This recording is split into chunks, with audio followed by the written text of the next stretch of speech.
রাস্তায় বিশাল জ্যাম লেগেছে, সবাই ব্যস্ত, সবাই তাড়াহুড়োয়, যেদিকে খুশি সেদিকে গাড়ি ঢুকে যাচ্ছে।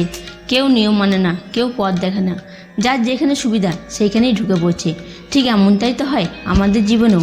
একটা কাজ ঠিকমতো শুরু করি, মনোযোগ দিতে পারি না, হঠাৎ অন্য কিছু ভালো লাগতে শুরু করে, সেটা করতে এগিয়ে যায়। আবার আরেকটা পছন্দ হয়, একটার পর একটা, কোনোটাই শেষ হয় না, কোনোটাই সঠিকভাবে শুরুও হয় না। আমাদের মন আর ব্রেন ঠিক বুঝে উঠতে পারে না আসলে আমাদের কি করতে হবে। এই দ্বিধা আর অস্থিরতার ভেতরেই আমরা জ্যামের মতো আটকে পড়ি, আর এক সময় এসে আমরা থেমে যাই। পথ সবসময় পরিষ্কার থাকবে না, কিন্তু যদি আমরা আমাদের গন্তব্য ঠিক করে নিতে পারি, যদি ধৈর্য ধরে একটা পথে স্থির থাকতে পারি, তাহলে ধীরে ধীরে হলেও ঠিকই পৌঁছে যাব।